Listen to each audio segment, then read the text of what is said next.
যে নিজের ইচ্ছা, নিয়ত, পরিকল্পনা সব আল্লাহমুখী করে দেয়।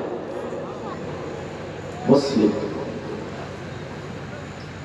إذ قال له ربه أسلم স্মরণ করো ওই সময়কে যখন ইব্রাহিম আলাইহিস সালামকে তার রব বলেছিলেন আসলিম, তুমি মুসলিম হও, আল্লাহকে আত্মসমর্পণকারী হও,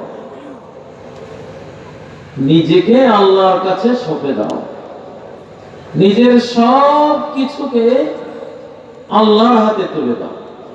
আল্লাহ যেভাবে তোমাকে বলতে বলবেন সেভাবে বলবে, যেভাবে কাজ করতে বলবেন সেভাবে কাজ করবে, যেভাবে চলতে বলবেন সেইভাবে তুমি চলবে, যেইভাবে ভাবতে বলবেন সেইভাবেই তুমি ভাববে, যেরকম নিয়ত করতে বলবেন সেই রকম নিয়ত করবে।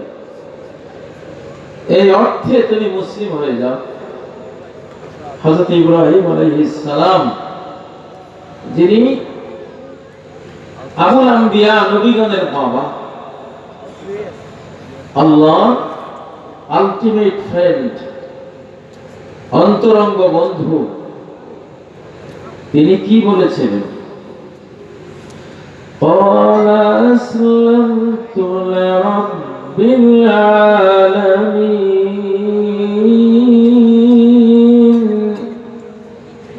বললেন আমি রব্বুল আলামিনের সামনে নিজের সব কিছু আমি সঁপে দিলাম। কারা কারা রাজি আছে? সমস্ত কিছু আল্লাহর হাতে তুলে দিলাম। আমরা তো মুসলিম, ঠিক না? তাহলে আমি যখন মুসলিম হব, আমার কথা ইসলামিক হতে হবে, ঠিক না? কোরআন মতো হতে হবে।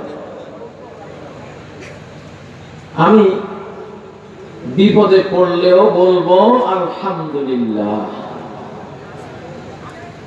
সম্পদ পেলেও বলবো আলহামদুলিল্লাহ, সুস্থ থাকলেও বলবো আলহামদুলিল্লাহ, অসুস্থ হলেও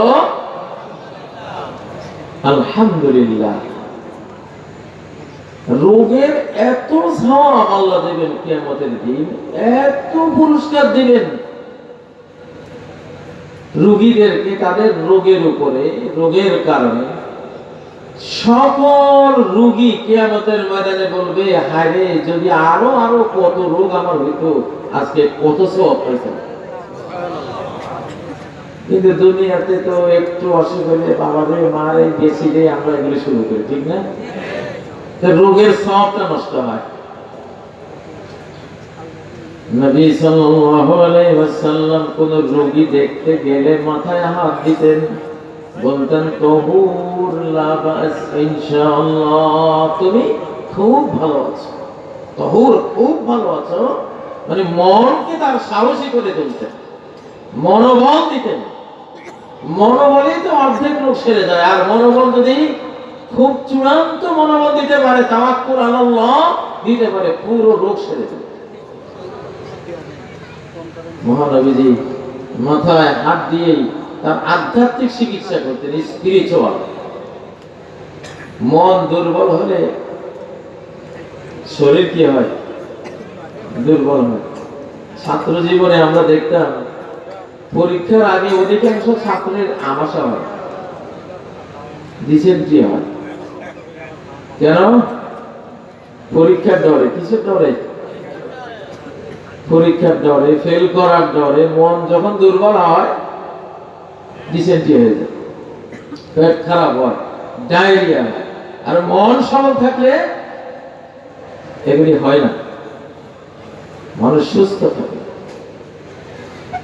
ও ভাইয়েরা, এই জন্য মানুষ বিপদে পড়লে যখন হাহুতাশ করে, বিপদে পড়লে যখন বলে আমি কি দোষ করছি, আল্লাহ কি আর কাউকে দেখে নাই, তুমি আমার কেন এত বিপদ দিলা? এরকম কথা হয় কিনা? এটা মুসলিমের চরিত্র না, মুসলিম চরিত্র না, মুসলিম কালচার না, এটা হলো কাফেরের চরিত্র। কেমন? আল্লাহ বলেন ইজা মাসসাহুল খায়রু মানুআ ওয়া ইজা মাসসাহুশ শাররু জাযুআ। যে আল্লাহকে অবিশ্বাসী অমুসলিম সম্পদ পেলে কৃপণ হয়ে যায়, আর বিপদ পেলে, বিপদে পড়লে জাযুআ, একেবারে হুতাশ, গেছি রে, আমার আর কি হবে, বেঁচে থেকে কি হবে, এইভাবে হয়। আমাদের সমাজে এরকম আছে কিনা? এটা মুসলিম এমন হবে না। মুসলিম বিপদে পড়লেও, হযরত আইয়ুব আলাইহিস সালাম 18 বছর বিপদগ্রস্ত ছিলেন। কত বছর? সারা শরীর ইতিহাস লেখে পচে গলে পোকা পড়ে গেছে। 18 বছরেও একটা দিন করেন নাই। আল্লাহকে অভিযোগ দেয়া তো দূরে থাকো, করেন নাই। কেমন নবী ছিলেন? একদিন ওনার দুই বন্ধু বলতেছে, লাকাদ আযনাবা আইয়ুব যামবান, নিশ্চয় আইয়ুব এমন কোন বড় গুনাহ করেছে, তাকে মুনযু সামানিয়াতা আশারা আমান, 18 বছর হয়ে গেল, লাম ইয়ারহামুহুল্লাহ, আল্লাহ তাআলা দয়া করলো না। কত বড় গুনাহ করেছেন, হয়তো না জানি কত বড় গুনাহ করেছেন। আসলে তো আল্লাহর পরীক্ষা, এখানে গুনাহ না, আল্লাহ তার বন্ধুত্বের পরীক্ষা দিচ্ছেন। মুমিনের জীবনের সবই পরীক্ষা, মুমিনের জিন্দেগি সব কি। আইয়ুব আলাইহিস সালাম এই কথা শুনে উনি বললেন, তোমরা তো বলছো আমি কি পাপ করেছি, অথচ আমি মানুষটা কেমন। আমি রাস্তা দিয়ে যখন হেঁটে যাই, যখন শুনি দুইটা লোক ঝগড়া লাগছে, ঝগড়ার মধ্যে একজন যখন আল্লাহর নাম নিয়ে কসম করে, তখন আমি সাথে সাথে বাড়ি ফিরে যাই। আমি বাড়ি ফিরে গিয়ে আমি মনে মনে ভাবি, এই লোক যে আল্লাহর নাম নিয়েছে, ঝগড়ার সময় হয়তো মিথ্যা কসম করেছে। ঝগড়ার সময় মিথ্যা কসম তো অনেকেই করে।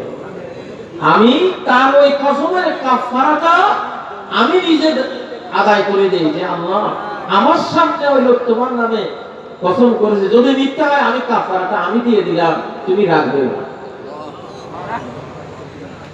আর তোমরা বলতেছো আমি কত বড় পাপ করেছি, আমি তো আরেকজনের পাপ থেকেও আল্লাহর কাছে আমি ক্ষমা চাই, কাফারা আদায় করে দিই, যাতে সে ক্ষতিগ্রস্ত না হয়। এই কথার পরে আইয়ুব আলাইহিস সালামের স্ত্রী প্রতিদিনকার মতো ওনাকে জঙ্গলে নিয়ে গেলেন, ওনার মানবিক প্রয়োজন পূরণের জন্য নিয়ে গেলেন। অপেক্ষায় আছেন আইয়ুব আলাইহিস সালাম আসবেন। বহুক্ষণ হয়ে গেল, আসেন না, আসেন না, আসেন না। বহুক্ষণ পরে এক তরুণ আসতেছে, যুবক আসতেছে। যুবককে দেখে তার স্ত্রী জিজ্ঞাসা করলো, হাল রাআইতা নবিয়াল্লাহি হাযা আইয়ুব, আল্লাহর এই নবী আইয়ুব আলাইহিস সালাম, অসুস্থ আইয়ুব আলাইহিস সালামকে আপনি কি দেখেছেন? তবে আপনাকে দেখে আমার এই বৃদ্ধ আইয়ুব আলাইহিস সালামের যৌবনকালের কথা মনে হয়েছে, যে ঠিক ওনাকে দেখতে আপনার মতোই। আইয়ুব আলাইহিস সালাম বলেন, আমি তো সেই আইয়ুব। আল্লাহু আকবার। 18 বছর কষ্ট করলেন, একবার করলেন না। আর আমরা তো আধা ঘন্টা জ্বরে, ঠিক না? আমরা লক্ষ্মীপুরে কি কর, আমি তো লক্ষ্মীপুরের মানুষই, এটা নোয়াখালী একই তো, বৃহত্তর নোয়াখালী। আমার বাড়ি বশিকপুর, আপনাদের এখন তো আমার তো চন্দ্রগঞ্জ থানা। এটা এটা এটা এটা কি এটা বেগম মন্দির, মনে হয় একবার সীমান্তের কাছে। তো আমাদের এলাকার এক ছেলে ছিল জেলখানায় আমার সঙ্গী, পাটোয়ারি বাড়ি। এখানে কোনখানে পাটোয়ারি বাড়ি আছে একটা, নীরব পাটোয়ারি, নীরব পাটোয়ারি। চালাক চতুর, এখন দুবাইতে থাকে। যাই হোক, একই রুমে ছিলাম। তো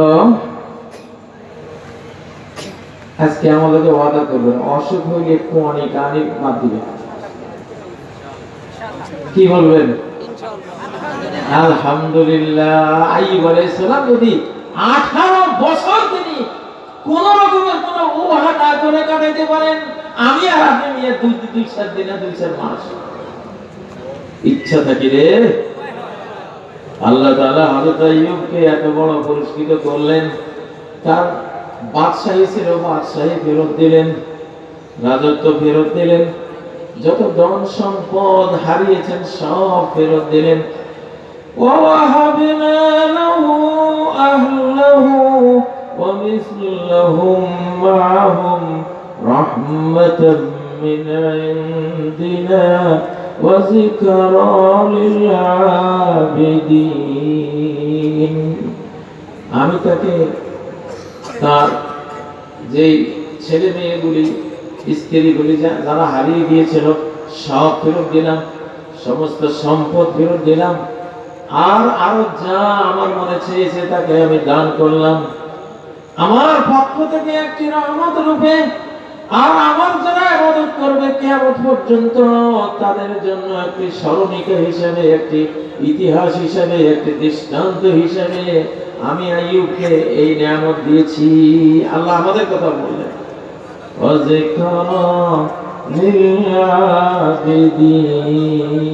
ইবাদতকারী। আমরা তো ইবাদতকারী না, আমাদের জন্য সেটা একটা ইতিহাস। আরো কি নিয়ামত দিলেন আইয়ুব আলাইহিস সালাম। তিনি তার বাড়ির সামনে দাঁড়িয়ে আছেন, দুইটা মেঘ আসলো, একটা মেঘ থেকে রূপার প্রজাপতি পড়তে শুরু করলো, আরেকটা মেঘ থেকে স্বর্ণের প্রজাপতি পড়তে শুরু করলো। আল্লাহু আকবার। 18 বছরের বিহীন ধৈর্যের ফল দিলেন যে মেঘ থেকে স্বর্ণের প্রজাপতি, স্বর্ণ দিয়া ভরা দিছে, রূপা দিয়া ভরা দিছে।